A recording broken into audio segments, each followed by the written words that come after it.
হারুন রশিদ বলতেছে, বাহলুল শোনো, এই লাঠিটা আমি তোমার হাতে দিলাম, তোমার থেকে কোনো বোকা মানুষ যদি তুমি খুঁজে পাও, এই লাঠিটা তুমি তার কাছে দিয়ে দিবা, এটাই তোমার ডিউটি। তো বাহলুল লাঠিটা নিয়ে একটা মুচকি হাসি দিয়ে বলছে, ঠিক আছে মহারাজ, আমি দায়িত্বটা নিলাম। মহারাজ কি বলছে যে তোমার থেকে কোনো বোকা মানুষ যদি তুমি পাও, এই লাঠিটা তুমি তার কাছে দিয়ে দিবে। তো বাহলুল পাগল বের হয়ে গেছে। বের হয়ে যাওয়ার পর দীর্ঘ সময় কেটে গেল। দীর্ঘ সময় পার হওয়ার পর হঠাৎ একদিন বাদশাহ হারুনুর রশিদ অসুস্থ হয়ে বিছানায় পড়ে গেল। তো বাহলুল হাতিটা হাতে করে নিয়ে আবার রাজ দরবারে আসছে। আসার পরে জিজ্ঞাসা করতেছে, মহারাজ আপনার নাকি শরীর খারাপ, কি অবস্থা এখন? তো বাদশাহ হারুনুর রশিদ বলতেছে, বাহলুল আমি তো মনে হচ্ছে যে আমি এমন অসুস্থ হয়েছি, আমার মনে হয় আমি মরে যাব, আমি মনে হয় বেশি দিন বাঁচব না। তো বাহলুল পাগল এবার লাঠিটা হাতে করে এনে বলছে, মহারাজ নেন, লাঠিটা আমি আপনাকে দিলাম। সুবহানাল্লাহ পড়েন না। বাদশাহ হারুনুর রশিদ ডাক দিয়ে বলে, রে বাহলুল, আমি তোমাকে লাঠি দিয়েছিলাম, কি বলেছিলাম তুমি কি শোনো নাই? বলে, হ্যাঁ শুনেছি। মহারাজ ডাক দিয়ে বলে, রে বাহলুল, আমি তোমাকে লাঠি দিয়েছিলাম, তোমার থেকে কোনো বোকা মানুষ যদি তুমি খুঁজে পাও, ওই বোকা মানুষের কাছে তুমি লাঠিটা দিয়ে দিবা। বাহলুল পাগল ডাক দিয়ে বলে, ও বাদশাহ হারুনুর রশিদ, আমার সম্পূর্ণ কথা মনে আছে, আমার ভালো করে আপনার কথা মনে আছে। আপনি বলেছেন আমার থেকে বোকা মানুষ যদি আমি খুঁজে পাই, আমি তার কাছে লাঠিটা ধরিয়ে দেওয়ার জন্য। ও মহারাজ, গোটা রাজ্যের ভিতরে আমি ঘুরলাম, তন্ন তন্ন করে খুঁজলাম, আমার থেকে বোকা মানুষ আমি খুঁজে পাইলাম আপনাকে, তাই আপনাকে লাঠি দিলাম। সুবহানাল্লাহ কইতে মন চায় না। মহারাজ কয়, বাহলুল এটা তুমি কি বললা? আমি একজন প্রাইম মিনিস্টার, গোটা বাগদাদ আমার কথাই চলে, আমি একজন মহারাজ, তুমি আমাকে বোকা বলছো? বাহলুল বলে, মহারাজ আমি যে বোকা বলছি, আমি কি প্রমাণ করে দিব আপনাকে? বলে, অবশ্যই। তুমি আমাকে বোকা বলছো, আমি একজন মহারাজ, আমি একজন প্রাইম মিনিস্টার, তুমি আমাকে বোকা বলছো, প্রমাণ করাই মানা? অবশ্যই করাতে হবে।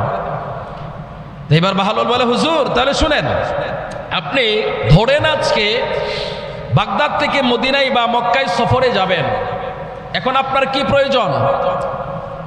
বলে, আমার সাথে কিছু সামানের প্রয়োজন। কি কি সামান লাগবে? বলে, কিছু খাবার পানি লাগবে, প্রয়োজনে কিছু কাপড় চোপড় লাগবে, আমার ব্যবহারের কিছু জিনিসপত্র লাগবে। এবার বাহলুল বলছে, হুজুর ঠিক আছে, কিন্তু আপনি যদি এগুলো না নিয়ে বেরিয়ে পড়েন তাহলে কেমন হবে? বলে, আমার রাস্তায় কষ্ট করতে হবে। বলে, এই কষ্টটা কে করে? বলে, যে বোকা মানুষ সে করে। এবার বাহলুল কয়, এই তো আসল পয়েন্টে আসছে। সুবহানাল্লাহ বলে। বাহলুল ডাক দিয়ে বলে, ও বাদশাহ হারুনুর রশিদ, আপনি সাধারণ মাত্র বাগদাদ থেকে আপনি মক্কায় সফরে যাবেন। সফরে যাবার জন্য আপনার সামানের প্রয়োজন, খাবারের প্রয়োজন, পানির প্রয়োজন, আপনার আসবাবপত্রের প্রয়োজন। আর যদি না নিয়ে যান তাহলে আপনার বোকামি হবে। ও মহারাজ, এইটুকু আপনি বুঝতে পারলেন, কিন্তু আপনি এখন মৃত্যুর বিছানায় শুয়ে আছেন। আপনার সামনে চিরস্থায়ী একটা জগৎ আছে, সেই জগৎটার নাম হলো আখেরাত, পরকালের জগৎ। মহারাজ আপনাকে আমি বলছি, শুনেন, ওই আখেরাতের জন্য আপনি কি সামান জোগাড় করেছেন? এবার মহারাজ ডাক দিয়ে বলে, রে বাহলুল পাগল, আমার তো মনে হয় আমি কোনো সামানই জোগাড় করি নাই। এবার বাহলুল ডাক দিয়ে বলে, হুজুর এবার আপনি বলেন, আপনি কি আমার থেকে বোকা কিনা? সুবহানাল্লাহ বলবেন। হুজুর এবার আপনি বলেন, আপনি বাগদাদ থেকে মক্কায় যাবেন, তার জন্য আপনার সামানের প্রয়োজন, আর সামান যদি কেউ না নিয়ে যায় তাহলে আপনি তাকে বোকা বললেন। আর আপনি এমন একটা সফরে যাচ্ছেন যে সফরের মধ্যে আপনার সঙ্গী কেউ হবে না। আপনি এমন একটা সফরে বের হচ্ছেন, আপনি বাগদাদ থেকে যদি মক্কায় বা মদিনায় যান, প্রতিমধ্যে আপনি ক্ষুধার্ত হলে, তৃষ্ণার্ত হলে রাস্তায় অনেককেই খুঁজে পাবেন। যদি কোনো মানুষ দয়ালু হয়, আপনাকে খাবার পানি দিবে। কথা বললাম, রাস্তার মধ্যে চলতি পথে আপনার হাতে পানি আছে, কেউ যদি তৃষ্ণার্ত থাকে আপনার কাছে যদি বলে একটু পানি দেন, দিবেন না? কথা বলেন না, দিবেন না? অবশ্যই দিবেন। কেউ যদি ক্ষুধার্ত থাকে, আপনার কাছে পর্যাপ্ত খাবার আছে, যদি বলে আমি খুব ক্ষুধার্ত, আপনি কি খাবার দিবেন না? দিবেন। এবার বাহলুল বলে, হুজুর আপনি মুসাফির হয়ে যদি মক্কা মদিনায় যান, প্রতিমধ্যে আপনি ক্ষুধার্ত হলে আপনি খাবার পাবেন, কেউ না কেউ আপনাকে সাহায্য করবে। প্রতিমধ্যে যদি আপনি তৃষ্ণার্ত হন, কেউ না কেউ আপনাকে পানি খাওয়াইবে। কিন্তু আপনি এমন একটা যাত্রাপথে রওনা দিয়েছেন, যে যাত্রাপথে আপনাকে খাবার পানি দেওয়ার মতো কেউ থাকবে না। জোরে বলেন সুবহানাল্লাহ। এবার বাদশা হারুনুর রশিদ ডাক দিয়ে বলেন, রে বাহলুল, তোমার মতো করে তো কোনোদিন ভাবি নাই। এবার বাহলুল পাগল ডাক দিয়ে বলে, হুজুর আমি মাঝে মধ্যে হাসি আর মাঝে মধ্যে কান্না করি আপনার দরবারে বসে। আপনার লোকেরা দেখে আমি কান্দি, আপনার লোকেরা দেখে আমি হাসি। আপনার বোকামিগুলি যখন দেখি তখন আমি হাসি, আর আপনার কষ্টের সময়টা যখন সামনে দেখি তখন কান্না করে। একটু জোরে আওয়াজ করে বলেন না আল্লাহু আকবার। দয়াল মুর্শিদ চান, দয়া করে চরণ করো দান। দয়াল মুর্শিদ চান, দয়া করে চরণ করো দান। জীবন আমার ধন্য হলো, জীবন আমার, তুমি মুদের মুর্শিদ চান, দয়া করে চরণ করো দান। দয়াল মুর্শিদ চান, দয়া করে চরণ করো। আমাদের গুনাহ বেশি, যাওয়ার কোনো জায়গা নাই, কি করিব কোথায় যাব, চরণ তলে দিও ঠাই। আমি অপমান হইলে, আমি অপমান হইলে তোমার কি বাজবে সম্মান। দয়া করে চরণ করো দান। দয়াল মুর্শিদ চান, দয়া করে চরণ করো দান।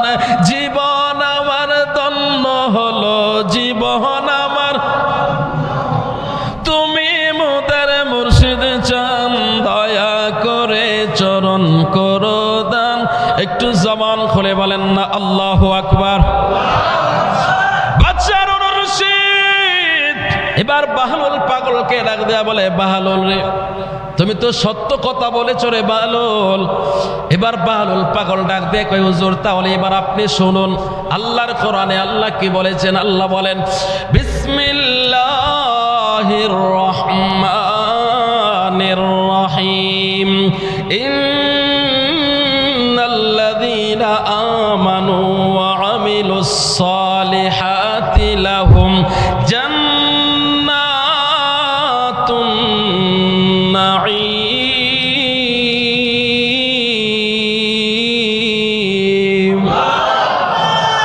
বাহলুল পাগল ডাক দিয়ে বলে, ও বাদশা হারুনুর রশিদ, আমার আল্লাহ কোরআনে বলেছেন, ইন্নাল্লাযীনা আমানু, নিশ্চয়ই যারা ঈমান আনে, ওয়া আমিলুস সালিহাত, নেক কাজ করে, সুবহানাল্লাহ, লাহুম জান্নাতুন নাঈম, আমার আল্লাহ তাআলা ওই জান্নাতের ভিতরে তাদেরকে প্রবেশ করাবে। জোরে বলেন সুবহানাল্লাহ।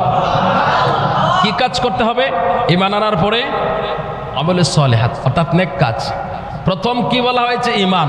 আপনি প্রত্যেকটা জায়গায় দেখবেন, নামাজের আগেও আল্লাহ তাআলা ঈমানের কথা বলেছেন, রোজার আগেও ঈমানের কথা বলেছেন, যাকাতের আগেও ঈমানের কথা বলেছেন। প্রত্যেক জায়গায় আল্লাহ ঈমানকে আগে এনেছেন, তারপরে ইবাদতের কথা বলেছেন। তাহলে প্রথম কি? আপনার ঈমান। যেমন সহজে আমি প্রায় সময় উদাহরণস্বরূপ বোঝানোর জন্য বলি, আমরা যে হাদিসে পড়েছি, হাদিসের মধ্যে পড়েছি ইসলামের স্তম্ভ কয়টা? 5টা। কালেমা, নামাজ, রোজা, হজ, যাকাত। এই যে 5টা স্তম্ভ, 5টার মধ্যে প্রথমটা কি? প্রথমটা হচ্ছে ঈমান। প্রথমটা কি? ঈমান। এটা ধরুন, এই যে ঈমান, এটা হচ্ছে ঈমান। তো ঈমানের সাথে আপনি দেখুন, এরপরে আল্লাহ দ্বিতীয়বার বলছে নামাজ। তো ঈমানের সাথে আপনি নামাজকে জুড়ে দিলেন, রোজাকে জুড়ে দিলেন, যাকাতকে জুড়ে দিলেন, হজকে জুড়ে দিলেন। এক হইছে নি? কথা বলেন, এক হইছে নি? এখন আপনি ঈমান বাদ দিয়ে দিলেন, খেয়াল করবেন, ঈমান বাদ দিয়ে দিলেন, আপনার রোজা আছে, নামাজ আছে, হজ আছে, যাকাত আছে, এগুলোই কি আপনি এক করতে পারবেন না? কথা বলেন, কথা বলেন না, এক হবে? হবে না। এবার যদি ঈমান থাকে, ঈমানের সাথে আপনার নামাজ যোগ হবে, রোজা যোগ হবে, হজ যোগ হবে, যাকাত যোগ হবে। এই জন্য ঈমান আগে। প্রত্যেক জায়গায় আল্লাহ নামাজের কথা বলার আগে ঈমানের কথা বলছে, রোজার কথা বলার আগে ঈমানের কথা বলছে, যাকাতের কথা বলার আগে ঈমানের কথা বলছে, প্রত্যেক ইবাদতের আগে ঈমানের কথা বলছে। ঈমান হচ্ছে ওই সম্পদ, ঈমান যদি আপনার কাছে থাকে সমস্ত ইবাদত আপনার কাজে লাগবে, ঈমান না থাকলে কোনো ইবাদত আপনার কাজে আসবে না। এটাই চিরন্তন সত্য কথা। চলে বলেন আল্লাহু আকবার। এখন আপনার আগে কি প্রয়োজন? ঈমানের প্রয়োজন। প্রত্যেকটা জায়গায় দেখুন, ইয়া আইয়ুহাল্লাযীনা আমানু ইস্তাঈনু বিস-সাবরি ওয়াস-সালাহ। প্রথমেই আল্লাহ ঈমানের কথা, প্রত্যেকটা জায়গায় আল্লাহ শুধু ঈমানের কথা আগে বলেছেন। কারণ ঈমান যদি আপনার থাকে বাকি সব আপনার সাথে এক হবে। ঈমান না থাকলে কিচ্ছু কাজে আসবে না। যেমন মনে করেন আপনি এক লেখে পিছনে যদি একটা স্বর্ণ দেন 10 হবে, আরেকটা দিলে কত হবে? 100 হবে, আরেকটা দিলে 1000 হবে, আরেকটা দিলে 10,000 হবে। যত দিতে থাকবেন তত বাড়তে থাকবে। সামনের এক যখন আপনি মুছে ফেলবেন বাকি সব কি থাকবে? শূন্য। তো ঈমানের মধ্যে যদি আপনার গন্ডগোল থাকে, আপনার নামাজ আছে, নামাজ পড়তে পড়তে কপালে দাগ পালাইছেন, নামাজ পড়তে পড়তে কপালে দাগ পালাইছেন, কিন্তু আপনার ঈমানের মধ্যে গড়বড় আছে, এই কাজ হবে না।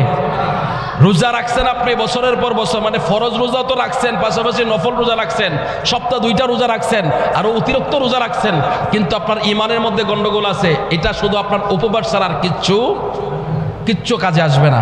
আপনি যাকাত দিয়েছেন, হজ করেছেন, কিন্তু ঈমানে গড়বড় আছে, আপনার সমস্ত টাকা পয়সা যেগুলো দান করেছেন এগুলো সবগুলো আপনার টাইম ওয়েস্ট হয়েছে, আর কিচ্ছু কাজে আসবে না আপনার। কিন্তু ঈমান যদি আপনার থাকে, একবার সুবহানাল্লাহ বলবেন। খেয়াল করবেন, ঈমান আছে আপনার। একজন ঈমানদার যখন একবার সুবহানাল্লাহ হৃদয় থেকে বলে, আসমান আর জমিনের ফাঁকা জায়গা আল্লাহ তার আমলনামার নেক দিয়ে ভরে দেয়। খেয়াল করবেন, আপনার যখন ঈমান থাকবে আপনি কাউকে দান করবেন, ধরেন একটা খেজুরের দানা পরিমাণ আপনি দান করেছেন বা একটা খেজুর দান করেছেন, এই ঈমানের কারণে আল্লাহ তাআলা ঈমানের দৌলতে আপনার ওই খেজুরটাকে পাহাড় পরিমাণ সমান আপনার সওয়াব দান করে দেবে। কিন্তু ঈমান নাই, পাহাড় পরিমাণ দান করেছেন, খেজুরের দানা পরিমাণ সওয়াব আপনি পাবেন না। তাহলে ঈমান আগে মজবুত করতে হবে, ঈমান মজবুত করতে হবে, সতর্ক থাকতে হবে। কারণ ঈমান কি জিনিস? ঈমান কি জিনিস? ওমিনান নাসি মান ইয়াকুলু আমান্না বিল্লাহি ওয়া বিল ইয়াউমিল আখির ওয়া মা হুম বিমুমিনিন। আল্লাহ বলে ওমিনান নাস, মানুষের মধ্যে কিছু সংখ্যক মানুষ আছে যারা বলে আমান্না বিল্লাহ, আমরা আল্লাহর উপরে ঈমান আনছি, ওয়া বিল ইয়াউমিল আখির, পরকালের উপরে ঈমান আনছি। আল্লাহ নিজে বলছেন ওয়া মা হুম বিমুমিনিন, জেনে রেখো এরা মুমিন না, এরা ঈমানদার না। সুবহানাল্লাহ বলবেন। আল্লাহ আপনার উপর ঈমান আনলাম, পরকালের উপর ঈমান আনলাম, এরপরে আপনি বলছেন ঈমানদার না। তাহলে ঈমান কি জিনিস? আল্লাহ কয় ঈমান হচ্ছে আমার নবী। আরো জোরে বলেন না সুবহানাল্লাহ। কারণ আল্লাহকে মানলেওয়ালা সবাই, আল্লাহকে মানে সবাই। আপনি দেখুন, হিন্দুদেরকেও জিজ্ঞাসা করেন যদি আল্লাহ সম্পর্কে, তাদের বাজে মন্তব্য নাই। আপনি ইহুদি, খ্রিস্টান, নাসারা, সমস্ত ধর্ম, যত ধর্মের লোক আছে সবাইকে বলবেন আল্লাহর ব্যাপারে তাদের কোনো সমালোচনা নাই বা কোনো কিছু নাই এর ভিতরে। কিন্তু নবীর বেলায় যদি বলবেন নবী আখির নবী, মানবে না। কথা বুঝতে পারছেন? কেন ইহুদিরা আমাদের বিরুদ্ধে কেন? কারণ আল্লাহ তাআলা বলছেন আমার নবী সমস্ত নবীদের নবী, শ্রেষ্ঠ নবী, কিন্তু তারা মানতে চায় না। তারা মনে করে যে তাদের, খ্রিস্টানরা মনে করে যে তাদের যীশু খ্রিস্ট মানে ঈসা আলাইহিস সালাম সবচেয়ে বড় নবী, আল্লাহর পুত্র। নাউজুবিল্লাহ বলেন, আরো জোরে বলেন নাউজুবিল্লাহ।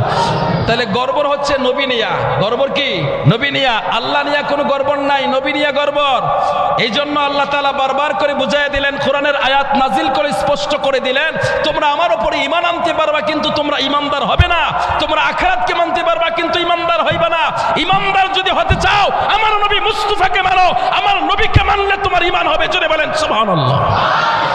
এই জন্য আপনি 1000 বার পড়তে পারবেন লা ইলাহা ইল্লাল্লাহ, লা ইলাহা ইল্লাল্লাহ।